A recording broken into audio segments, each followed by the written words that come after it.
mijina zo dan karbe ni. Mijina me ka siyo mana ne ka faɗa mini wannan menene? Dankali ne dan Hausa ki hada da kuli mata ta kin more. Da wannan Allah zan yi cewa ka zalunce ni. Ki san ma yanda ake neman sa ba ai da kin saurare ni. Kai mata ka wani mamaki fishin wannan yane ne. Allah maza mini ni kan shegen surutu kin dame ni.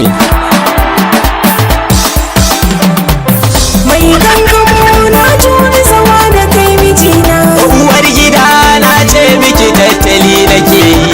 Kaɗan maso nai ma kallo irin na gauna.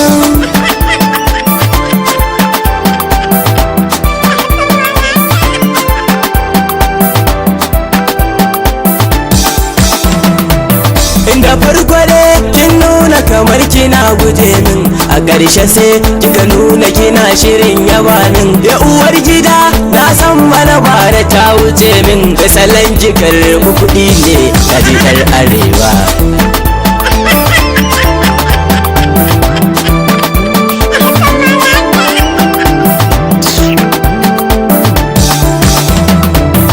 Haba mijina wai me yasa kake guduna?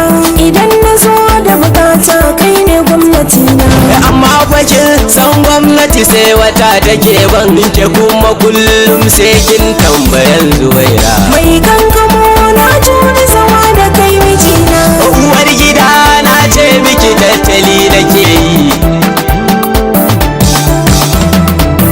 Har ka tuna min zani biki gidan sunana. Tana da kirki kan wani tsohon mijina. Ka ban dubu ku zana cika bangare na. Da kai tukwici ba wai zan jima bane ba.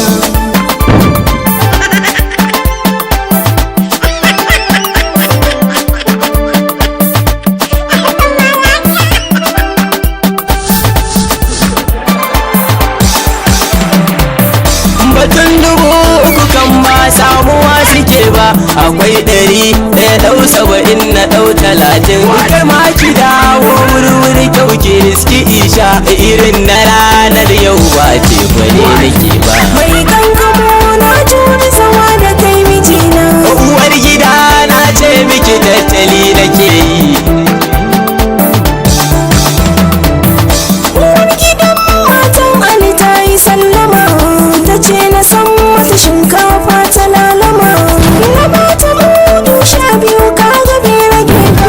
Ni tausayin ta nake ta sani mai hawaye.